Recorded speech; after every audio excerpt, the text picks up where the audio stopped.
Hello friends, ಎಲ್ಲರೂ ಹೇಗಿದ್ದೀರಾ? ಎಲ್ಲರೂ ಚೆನ್ನಾಗಿದ್ದೀರಾ ಅಂತ ಭಾವಿಸ್ತೀನಿ. Welcome back to my channel ಹೇಮಸ್ ಸುಮನ್ ಕನ್ನಡ ಯೂಟ್ಯೂಬ್ ಚಾನಲ್ಗೆ. ಸೊ ಫ್ರೆಂಡ್ಸ್, ಎಲ್ಲರೂ ಹೇಗಿದ್ದಾರೆ? ಎಲ್ಲರೂ ಚೆನ್ನಾಗಿದ್ದಾರೆ ಅಂತ ಭಾವಿಸ್ತೀನಿ. ಯಾರೆಲ್ಲ ನನ್ನ ಚಾನಲ್ ಸಬ್ಸ್ಕ್ರೈಬ್ ಮಾಡ್ಕೊಂಡಿರೋ ಪ್ಲೀಸ್ ಸಬ್ಸ್ಕ್ರೈಬ್ ಮಾಡ್ಕೊಂಡು ವೀಡಿಯೋ ವಾಚ್ ಮಾಡಿ. ಹಾಗೆ ಪಕ್ಕದಲ್ಲಿರೋ ಬೆಲ್ ಐಕನ್ ಕೂಡ ಪ್ರೆಸ್ ಮಾಡಿ. ಇವತ್ತು ನಾನು ನಿಮಗೆ ಸೋರೆಕಾಯಿ ಪಾಯಸ ಹೇಗೆ ಮಾಡ್ಕೋಬೇಕು ಅಂತ ತೋರಿಸ್ಕೊಡ್ತೀನಿ. ಏನೇನೆಲ್ಲ ತೋರಿಸ್ಕೊಡ್ತೀರಾ ಏಮ ನೀವು ಅಂತೀರಾ? ನನ್ನ ಬ್ಲಾಗಲ್ಲಿ ತೋರಿಸ್ಕೊಡ್ತೀನಿ ಬನ್ನಿ. ಈಗ ನೋಡಿ, ಸೋರೆಕಾಯಿನ ಈ ಥರ ಚಿಕ್ಕ ಚಿಕ್ಕದಾಗೆ ಒಂದು ಗ್ರೇಟರಲ್ಲಿ ತುರ್ಕೊಂಡು ಒಂದು ಪ್ಯಾನ್ಗೆ ತುಪ್ಪ ಹಾಕ್ಕೊಂಡು ಅದನ್ನು ಫ್ರೈ ಮಾಡ್ಕೊಳ್ಳಿ. ಅದರಲ್ಲಿರೋ ನೀರಂಶ ಎಲ್ಲ ನೀಟಾಗಿ ಹೋಗಬೇಕು. ಅಲ್ಲಿವರೆಗೂ ಅದನ್ನು ನೀಟಾಗಿ ಫ್ರೈ ಮಾಡ್ಕೊಳ್ಳಿ.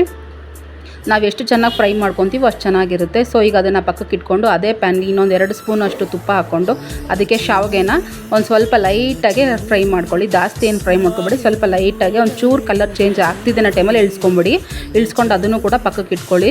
ಈಗ ಅದೇ ಪ್ಯಾನ್ಗೆ ಇನ್ನೂ 1 ಸ್ಪೂನ್ ಅಷ್ಟು ತುಪ್ಪ ಹಾಕ್ಕೊಂಡು ಡ್ರೈ ಫ್ರೂಟ್ಸ್ ಹಾಕ್ಕೊಳ್ಳಿ. ಯಾವ ಡ್ರೈ ಫ್ರೂಟ್ಸ್ ಆದರೂ ಹಾಕ್ಕೊಳ್ರಿ, ನಿಮ್ಮ ಮನೆಗೆ ಯಾವ ಡ್ರೈ ಫ್ರೂಟ್ಸ್ ಇದೆಯೋ ಅದನ್ನ ಹಾಕ್ಕೊಳ್ಳಿ.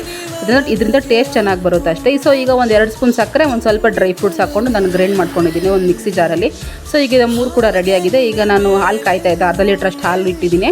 ಅದಕ್ಕೀಗ ಕಂಡೆನ್ಸ್ ಮಿಲ್ಕ್ನ ಹಾಕ್ತಾಯಿದ್ದೀನಿ. ಕಂಡೆನ್ಸ್ ಮಿಲ್ಕ್ನ ಹಾಕ್ಕೊಂಡು ನಮಗೆ ಸ್ವೀಟ್ ಎಷ್ಟು ಬೇಕೋ ಅಷ್ಟು ಸ್ವೀಟ್ನ ಹಾಕ್ಕೊಂಡು ನೀಟಾಗಿ ಮಿಕ್ಸ್ ಮಾಡ್ಕೊಳ್ಳಿ. ಒಂದು ಸ್ವಲ್ಪ ಚೆನ್ನಾಗಿ ಕಾಯಬೇಕು. ಕಾದ್ಮೇಲೆ ಅದಕ್ಕೆ ಶಾವಿಗೆ ಮತ್ತು ನಾವು ಹುರಿದಿರ್ತೀವಲ್ಲ ಎಲ್ಲನೂ ಅದನ್ನೆಲ್ಲ ಇದಕ್ಕೆ ಹಾಕ್ಕೊಂಬಿಡೋಣ. ಡ್ರೈ ಫ್ರೂಟ್ಸ್ ಇವಾಗಲೇ ಹಾಕೋಬೇಡಿ, ಆಮೇಲೆ ಹಾಕ್ಕೊಳ್ಳಿ.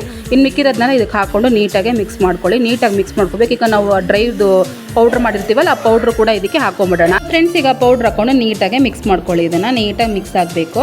ಹಾಲದಲ್ಲೆಲ್ಲ ನೀಟಾಗಿ ಮಿಕ್ಸ್ ಆಗಬೇಕು. ಮಿಕ್ಸ್ ಆದಮೇಲೆ ಒಂದು ಸ್ವಲ್ಪ ಆ ಡ್ರೈ ಫ್ರೂಟ್ಸ್ನ ನಾವು ಫ್ರೈ ಮಾಡಿ ಇಟ್ಕೊಂಡಿರ್ತೀವಲ್ಲ ಅದನ್ನು ಕೂಡ ಇದಕ್ಕೆ ಹಾಕ್ಕೊಂಡು ಮಿಕ್ಸ್ ಮಾಡ್ಕೊಂಬಿಡಿ. ಇವಾಗ ನೋಡಿ, ಇವತ್ತೊಂದು ಸ್ವಲ್ಪ ಗಟ್ಟಿ ಆಗ್ತಿದೆ ಅನ್ನೋ ಟೈಮಲ್ಲೇ ಒಂದು ಸ್ವಲ್ಪ ಫುಡ್ ಕಲರ್ ಇದ್ದರೆ ಫುಡ್ ಕಲರ್ ಹಾಕಿ. ಫುಡ್ ಕಲರು ಆಪ್ಷನಲ್ಲು, ಬೇಕಿದ್ದರೆ ಹಾಕ್ಕೊಳ್ಳಿ, ಇಲ್ಲಾಂದರೆ ಬೇಡ ಅಂದರೆ ಪರವಾಗಿಲ್ಲ, ಸ್ಕಿಪ್ ಮಾಡಿ.